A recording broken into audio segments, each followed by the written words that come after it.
Hi guys!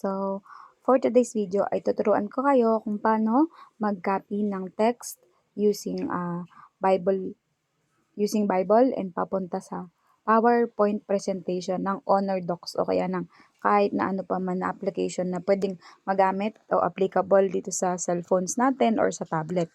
Okay? Una, buksan natin itong Biblia. Tapos, hanapin natin kung anong gusto nating, kung ano yung Bible verse na kailangan natin. For example, akong kailangan ko is Filipos chapter 4 ako, verse 13.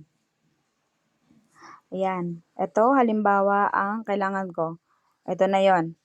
Pag nakaganyang naka-blue, ibig sabihin nakaselect lang yan para mag-bookmark dito sa Bible. Hindi pa siya nakaselect as copy and paste natin, okay? Ang gagawin natin dyan, diselect lang natin. Tapos, iselect natin ulit o ilong press natin yung simula ng ating Bible verse. Ayan. Kasama yung 13, pero okay lang yan. Bawasan natin kung gusto nyo. Pwede naman yan. And pwede rin dagdagan. Ayan. Dito naman, sa naka-blue na to, ibig sabihin, ito na yung nakaselect na pwede na nating i-copy at i-paste na dun sa Google or sa Honor Docs natin na paggagamitan. Naka-Honor kasi yung cellphone ko. Ito, halimbawa, ang. So, ang gagawin natin para maabot yung dulo nung ang na yun, diba, dapat ang kailangan natin na Bible verse ay yung ang lahat ng ito'y magagawa ko dahil sa lakas na kaloob sa akin ni Kristo. Halimbawa, yun, kailangan natin. Ang gagawin natin, itong nasa kaliwang blue-green, or green, baba lang natin dito hanggang tuldok. Ayan, ibig sabihin hanggang dyan ay nakaselect natin. Bitawan. Tapos ayan, may lumabas, 'di ba? May Google Translate, may copy, may share. So, dito tayo sa copy. Ayan, lumabas na yung copy sa baba. Ibig sabihin, nasa clipboard na natin. Baba naman tayo sa docs. Ayan, ipindutin na natin yung gitna para mag-exit siya. Honor docs tayo. Back natin yan. Dito, pinutin lang natin yung plus sign para magbuo tayo ng, mag-create tayo ng new document na bubuksan natin. Pero, sa new slide tayo, okay? Kasi, new slide yung kailangan natin. New slide na pang PowerPoint presentation natin. Click lang natin to. Pero pwede rin naman siya. Pwede rin naman natin to magamit. Itong ating new document, pwede rin dyan. Itong new sheet, pwede rin naman yan. Pero sa PowerPoint, dito tayo magpo-focus. Okay? Click natin yan. Pagka-click, ayan yung blanco natin. Hindi pa nakasave at walang ano pa man na nakasulat. Double tap natin to add subtitle. Subtitle muna tayo kasi doon natin ibababa yung title, yung ano natin, kinapi. Ayan, lumabas dito sa suggestion natin ng sa suggestion ng ating ito, yung puti na yan ng ating keyboard, yung ating kinapi. Pero ang gagawin natin is ilolong press. Kung walang ganito, ilolong press natin yung ating box. Tapos i-paste natin itong pangatlo. Ito, yan. Pinost na natin. Ayan na yun. Pwede rin naman, i-undo natin. Ayan, wala pa ulit, 'di ba? Pwede rin naman, pag ganyan lang, ang iba pang technique, i-select natin ulit yung box. Select lang ha, wag double tap. Ayan, may paste ulit na lumabas. Ibig sabihin nun, pwede natin siya i-paste ulit. Okay, ito. Yan, yung nandito sa kamay ko. Ito, paste. Paste natin. Ay, ibang klase. Ito ngayon ko ito na-discover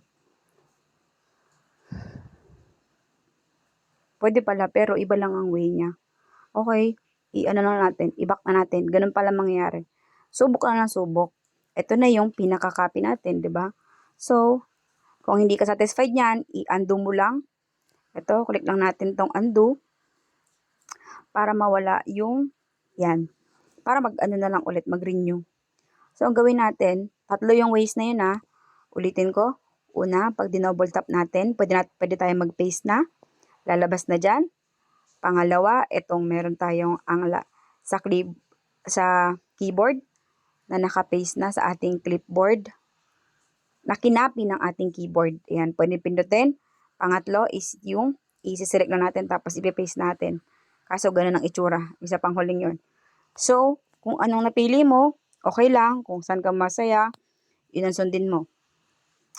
So, ako, ang gusto kong gawin is yung paste natin. Ayoko niyan. Dito tayo sa double tap na lang. Tapos paste. Hindi nga yan. Double paste. Ayan. Tapos, tsaka natin i-paste. Ayan. Kasi parang mas appropriate sa paningin ko. Kayo kung anong gusto nyo, yun ang gawin nyo.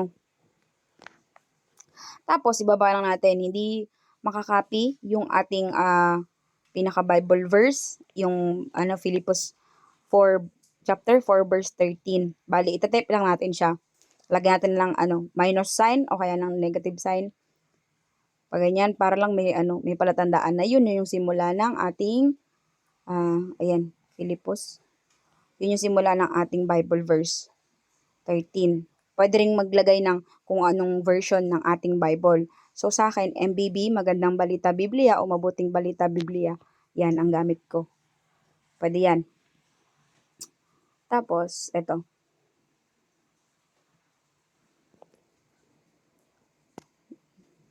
Lagay na natin ito, kaloob ni Kristo. Halimbawa, in title ng ating project o ng ating ginagawa ngayon na presentation. Ayan, may title na tayo, meron tayong subtitle. Sa title, kaloob ni Kristo, pwede tayong mag-adjust. Adjust natin yung, increase natin yung pinaka-font niya para makita. Halimbawa kasi pag nagpe-present tayo sa mga unbeliever or mga kung kanino pa man, sa mga viewer o sa audience natin, is kailangan natin palakihin yan kasi maliit lang to. Kaya dapat, ayan, increase natin yung font gamit itong A+. Ibig sabihin yan, lalaki o magi-increase yung font size natin. Ayan, pag A- naman, liliit yan. Itong B is for bold. Ayan, tapos itong A na may color black sa ilalim, ibig sabihin, mag-iiba yung font color. Explore lang natin to. Pwede to sa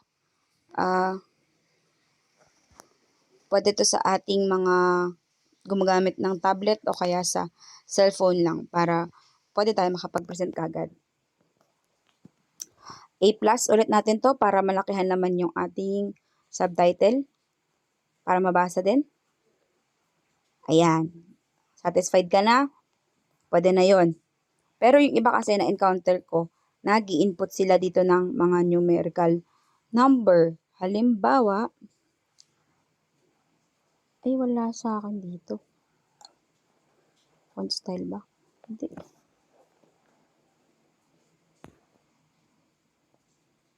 Hindi yan. Margin yan. Halimbawa naman, naka-encounter kayo kung walang A+ o kaya walang A- is yung naglalagay ng number. Pag naglalagay ng number, pwede naman yun. Pero mas advisable lang talaga para sa akin. Kung beginner ka, is gamitin mo na lang yung A+ tsaka A-. Kasi pag may number, ibig sabihin nun, specific yung ibibigay mong size. Para hindi ka na magtansya-tansya, ang mas madaling tansyahan dito is yung A+ and yung A-. Pag wala yung capital A or wala yung capital A nito na may minus o kaya yung may plus, pwede rin naman yung A na maliit. Capital A or yung uppercase na A tapos yung lowercase na A. Yan. Para lumiit. Tapos, meron na tayong front page. Isisave na natin yan using itong icon na to. O yung logo na yan, ibig sabihin magsisave na tayo. Okay? Pero pagka hindi pa kayo tapos, dagdag pa tayo. Click, di ba yan, naka-select tayo dyan. Click natin tong may 1 o yung first page natin. Ayan, meron ditong cut, copy, paste, new, delete, and hide. Ito tayo sa new para madagdagan yung slides natin. Ayan, meron na ulit na panibagong slide. Kung gusto nyo madagdag ulit, ito, new lang tayo palagi. na sa new, ibig sabihin nun, ito, yung kaloob ni Kristo, halimbawa, yan, lalagyan natin na ang kaloob ni Kristo ay lakas. Ayan o, ang lahat ng ito'y magagawa ko dahil sa lakas. Halimbawa, lakas, kalakasan mula kay Kristo. Parang ganun. Halimbawa, kalakasan, ayan. Tapos, lagyan natin dito yung Bible verse ulit. Halimbawa, may kinapi ulit ako na Bible verse, paste lang natin. Halimbawa lang. Pero siname ko lang ng yung nakaano ko, yung sa isa. Pwede naman to ulit-ulitin video na to. Pag naguguluhan kayo o na bibilisan kayo masyado sa pagsasalita ko. Ayan, dito lang tayo sa first page. Ayan, halimbawa, meron ka ng nakatatlong page ka na or tapos ka na sa ginagawa mo. Basta double tap lang palagi, no? Double tap to add title, double add to add text here. Double tap lang palagi. Ano po? Ganyan. Para malagay mo dun yung gusto mong ilagay. Lagyan natin dito sa una. Tapos, isi-save na natin siya. Dito tayo sa icon na to, sa pinakadulo. Yan, ganyan, parang may box. Ibig sabihin niya, mag-save na tayo. Patapos na tayo. Ayan, save natin. Merong suggestion dito si Honor Docs na ginamit. Which is yung kaloob ni Kristo na dikit-dikit. Walang spacing. Ngayon, kaya tayo maglalagay ng file name kung parang halimbawa nakalagay dito, 'di ba, dito sa taas na to, new slide. Pag new slide lang, ng new slide ang lagi mong isinesave, mahirapan ka nun kasi in the future, pag kinailangan mo ulit yung presentation na yun, maghahanap ka na naman na maghahanap, edi lahat bubuksan mo ng bubuksan. Ngayon, ang pwede mong gawin para maka-lesser ka ng time sa paghahanap is yung lagayan ng maayos na title. O file name yung ating document para hindi tayo maguluhan. Ano po? I-check lang natin to using itong icon na to. Yan. May check dito. Ibig sabihin yan nakasave na. Pag ito ang pinindot, ibig sabihin mag-exit at hindi na save or hindi masisave yung file mo. Na, check lang natin. Ayan, saving document, save to the device na. Yun na, i-back natin para malaman natin. O, di ba? Dito, nagpalit na dito kanina new slide yung nakalagay na file name. Ngayon, kaloob ni Kristo na yung nakalagay. Tapos, i-back lang natin para ma-double check natin kung nag-save na. Ayan, nandito na siya. Ito, just now. So, i-click na natin to para ma-double check natin. Ayan. O, di ba? Tatlong slide yung ginawa natin kanina, kaya tatlong slide din tong lalabas sa atin. Ano po? Kaya pag may mga tanong pa kayo, comment down below and follow me for more. Salamat sa panonood.